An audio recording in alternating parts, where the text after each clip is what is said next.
Hey guys, welcome to the channel. It's Jack with Stronghold Strength and Conditioning. And today, I'm showing you how to build strong, stable, and pain-free shoulders. But before we get into it, make sure you take a moment and hit that subscribe button so that you don't miss out on future content like this. Every Thursday, I'm putting out videos showing you how to resolve aches and pains, prevent injuries, and overall optimize your performance inside the gym and outside of it in your daily life and routine. And it really doesn't get better than that. So go ahead and take advantage of it. Ready? Let's go ahead and dive into this one.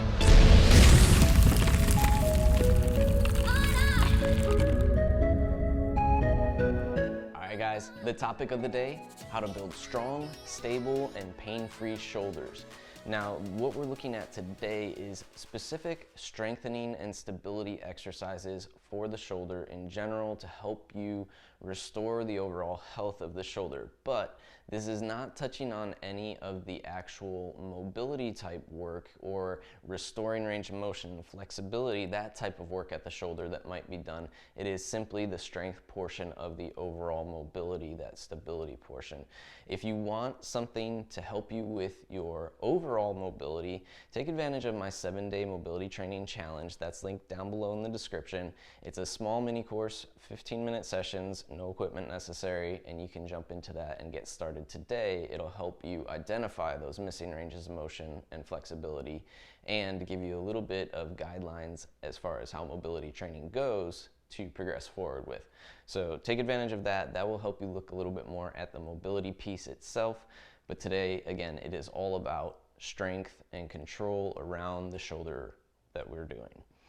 Now, in order to, first of all, kind of dive into this, it's important that we really recognize all the pieces of the shoulder and the working structural parts of the shoulder that combine to make up our shoulder girdle. So on the front side, we have that clavicle that connects at the AC joint, which is where it meets our scapula, your shoulder blade, the wing of your back there. And that is a big piece of it. But we also have the ball and socket joint there, that glenohumeral joint that is often part of the problem where people are getting pain as well. So the common things that we see with natural adaptation to daily lifestyle these days is protraction of the scapula, where they're kind of stuck in this protracted state. And that can do with lack of extension at the spinal column there. So in our thoracic spinal column, if we lack extension or that ability to extend or even rotate in that thoracic range, that can first of all throw our scapula off. So if you're sitting at a computer all day long or sitting in a car driving a bunch, any of those things can cause you to lose extension of your thoracic spinal column and limit the scapular range of motion, specifically retraction and depression, pulling those scapula together and down. Whatever the case, if you have that limited range of motion, that's directly affecting your shoulders. So with mobility wise, normally we would first look at what's going on at your thoracic spinal column. And if there's missing ranges of motion there, that's a shoulder problem actually. So as far as stability goes though, that feeds into our missing stability. So if we cannot retract and depress our scapula well, then we're losing some stability in that also. So first place to always check with shoulder problems is your thoracic spinal column, and then work your way out from there toward the scapula and then out toward the glenohumeral joint. What we see with the adaptation of flexion and rounding elevation of the scapula is a poor understanding really of how to stabilize our core and organize our core well. So when we have that flexion, our scapula have to compensate by going up and stabilizing from the musculature around the neck versus being stabilized from a little bit larger musculature or more muscles on the upper back there, I should say overall. The mid-trap, the rhomboids, the teres, and the muscles of the rotator's cuff, which is also why we see a lot of rotator's cuff injuries, because we have poor stability at the scapula. So these are all problems that can come into play here just because of, one, missing thoracic range of motion, and then two, the stability and understanding of how to control the scapula around the spinal column and on the upper back there. Finally, it's really important that we understand how to use internal and external rotation at the glenohumeral joint. And if we're missing internal and external rotation at the glenohumeral joint, that can also feed back into poor core stability overall. because we feed off of the torque and torsion from the glenohumeral joint itself. So I need to be able to internally and externally rotate well at the shoulder in order to generate torsion through whatever I'm gripping or whatever I'm anchored on. So if it's a push-up, hands to floor, I need to have rotation through the arm so that I have stability in the arm. Or if I'm hanging, I need to have rotation through the arm so it's stability in the arm. And when we're looking at the shoulder, a lot of our movements are generally in this plane of flexion. So our arms do a lot in flexion, and when they're in flexion, from hip to overhead, anywhere up there is our flexion range.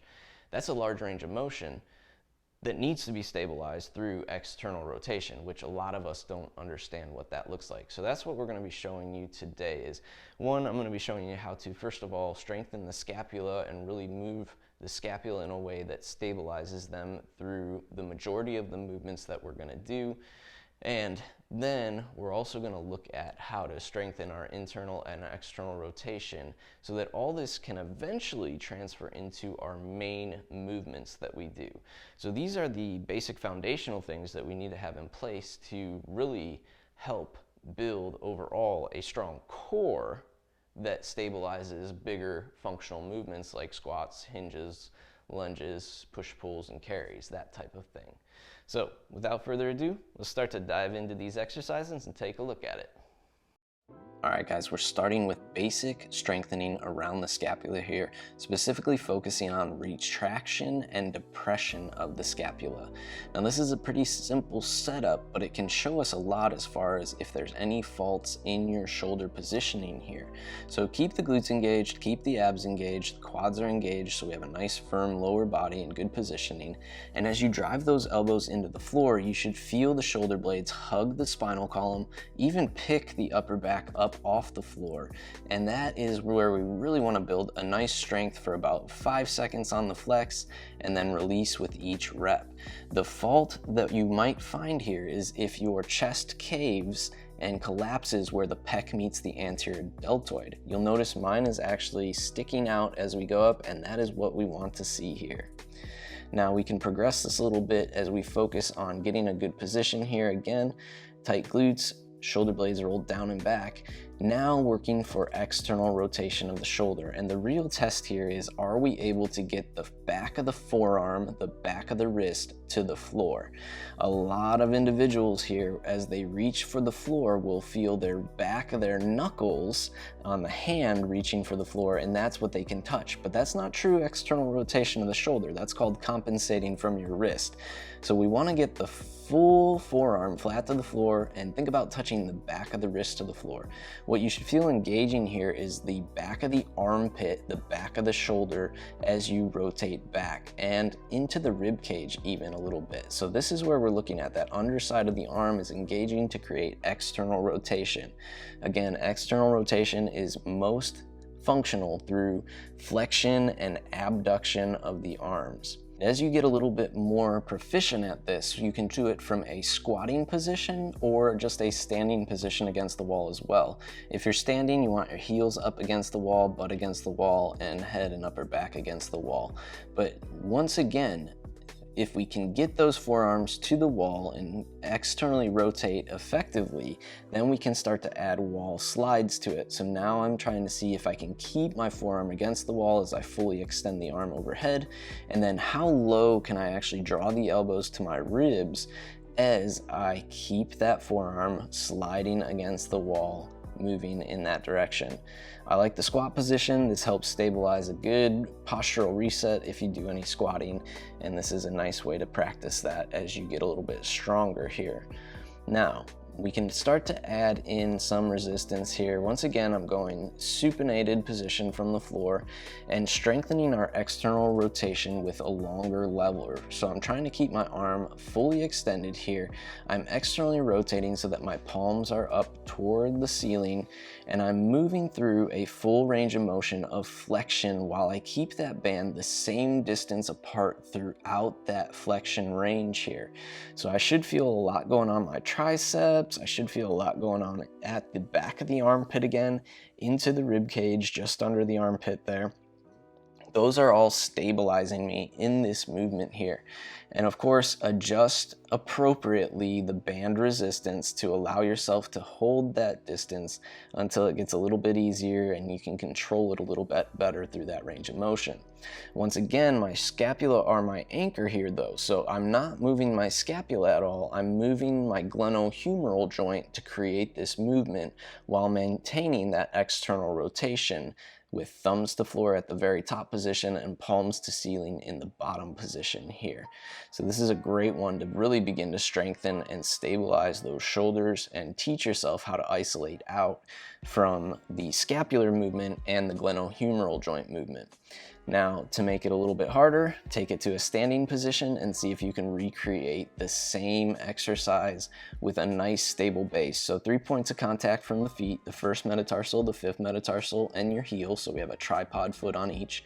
Tight quads, tight glutes, abs engaged, and I'm externally rotating once again because we're working through full flexion here. It is a little bit harder to once again set up and stabilize through this position as you're standing versus when you can use the floor in that supinated position to test yourself and begin with. So another way you can make this harder is by standing versus laying on your back on this. This next exercise is isolating scapular depression and the ability of the scapula to glide on the rib cage as we go from elevation and to depression. So we're working, letting the band pull the arm into the elevated position, and you can see me retracting and depressing the scapula as I pull back. Now, the key here is that I don't bend my elbow to pull that band. I'm literally initiating the movement from my scapula and not from my biceps, which is a common error that you will see in this. And even if you're compensated, it's likely that your arm will be bent as you even just kind of hold that band overhead. If you're not sure, I do recommend that you video yourself doing this one. It will be quite revealing if you can't quite tell while you're doing it. But we need to work that full range of motion, so we allow that band to pull the scapula all the way up so the shoulder feels like it's up in your ear, and then engage 5 seconds pulling that band as tight as you can from the scapula without the biceps. Now this is a similar setup from an abducted position where the arm is fully lengthened out to the side. The main thing we're working here though is the isolation and the ability to internally and externally rotate the shoulder through abduction. And you can see when I'm in external rotation how much my back and scapula, all those muscles really fire as I externally rotate as deep as I can. So that's the goal. How far can I internally rotate without the scapula elevating into my ear and keeping the scapula isolated out from that movement of the glenohumeral joint, and then how far can I externally rotate as well. The next one here is connecting the scapula and putting that external rotation into a functional position where we're a nice stable pillar concept. So tight quads, tight glutes, 3 points of contact on the feet, abs engaged, scapula depressed and retracted, and external rotation at the shoulder so that the thumbs are pointing up toward the ceiling, pulling the band down but also wide at the same time. I also like to test this through face pulls. So now I have tight butt, tight stomach, a nice organized spinal column, and I'm working on the strength of retracting the scapula as well as externally rotating at the shoulder so that my wrist is at least vertical over my elbow, if not slightly behind my elbow, with my elbow pointed toward the anchor point or pulling point. I love these two to really test the ability to strengthen that movement and work these into more functional exercises overall. These are nice tests. And here we can also add a press if you like to solidify your pressing movements with a similar setup on the bands here. So I have one band anchored on the post, and then I have the other band through the loop of that band, and that is my setup here. So if you don't have cables, you can do it with pull-up bands in this manner, and it works just as effectively, if not better. I honestly really love the bands. We do want that band anchored at about head height or even slightly above that, so it is set up well. But again, all three of these exercises transfer very well into functional movements. So overhead pressing, pulling movements, anything where we need stability in that form. And now, my favorite of it all is kettlebell exercises. So starting off with screwdrivers here. If you've never seen a screwdriver before, we're setting up in a good position and just controlling the arm at full extension through external rotation and internal rotation here. So I'm simply trying to rotate that arm and that bell around the arm as I work in a nice set position here, supinated, so it's easy. To make it a little bit more difficult, you can test this with a bottoms up position, and now we get a little bit more tricky, but we're bringing grip strength into it as well as shoulder stability overall. If you want strong and stable and healthy pain-free shoulders, then kettlebells are the way to go and train in a nice solid base here. So again, testing internal and external rotation in that bottoms up position is really forcing our bodies to generate stability from that shoulder overall and good positioning. Now, of course, use a bell that you are comfortable with to begin with to do this kind of stuff, and then challenge yourself from there as you grow stronger and stronger with the movements and with the positions that we're showing.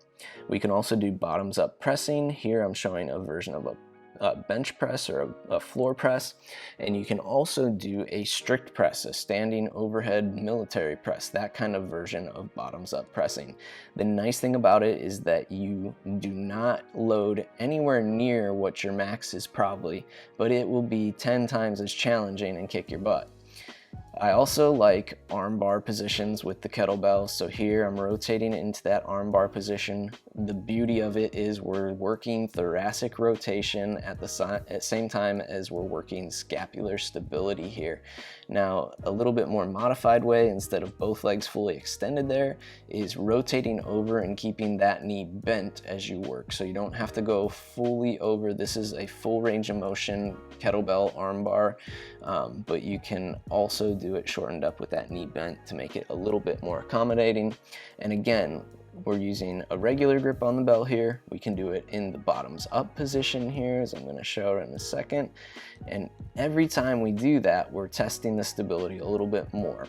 Bottoms up will always be harder than your regular grip on a kettlebell. So always start with the regular grip, make sure you're comfortable with that movement first, and then switch to the bottoms up exercises as you become more proficient at the regular kettlebell hold.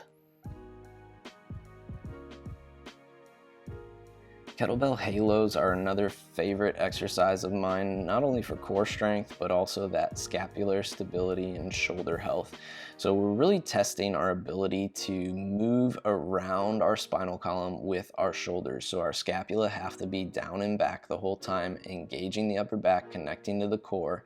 We really have to allow ourselves to move through that shoulder internal and external rotation in this position as we come around, and that will help us minimize our head movement trying to dodge the bell. Trust yourself, don't dodge the bell with your head, make the bell miss you through bigger range of motion from the shoulders themselves. And my favorite, Turkish Get-Up here. Okay, if you do not know how to do a Turkish Get-Up, you need to add this one to your regimen. I'll put a link to my how to do a Turkish Get-Up video down below so that you guys can check that out if you want to learn how to do your Turkish Get-Ups the right way. And here we're showing multiple different varieties of how we can test your stability with the Turkish Get-Up. So we can combine it with arm bars. We can also do bottoms up. We can change the actual mode that we're using. So it could be kettlebell, which challenges stability a little bit more than a dumbbell. You can also try barbell. But the whole thing here is that I'm not only testing the stability of the shoulder that has the kettlebell in hand, I'm also working the stability of the shoulder that is connected to the floor and anchoring here. So I should see that the shoulder is never getting pushed up into my ears. I'm working. I'm always keeping that shoulder down and back. My scapula are always engaging on the upper back to hold a nice stable position. I can add presses at any point, so I can add a press to the arm bar position. I can do a floor press here. I can do half kneeling presses. The varieties are pretty much endless once you learn how to do the very basic version of a Turkish Get-Up, which in itself is challenging your stability and muscular endurance through that movement to maintain that weight overhead in that position. All right, and there you guys have it. how to build strong, stable, and pain-free shoulders.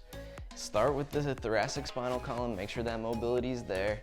Look at the stability of the scapula around that thoracic spinal column and your ability to control it through movement, and then make sure that you have the correct internal or external rotation based off of where we're working, which again, the majority of our movements are in flexion or even abduction there, and that is external rotation, just to simplify it for you guys. If you guys like this video, make sure you let me know by clicking that big thumbs up below, and take a moment to share this one with a friend that you know struggles with shoulder problems. It will help them immensely if they understand how to move and control their body properly. So share the love with them. They will thank you. If you have any questions or comments, feel free to drop those down below in the comments section.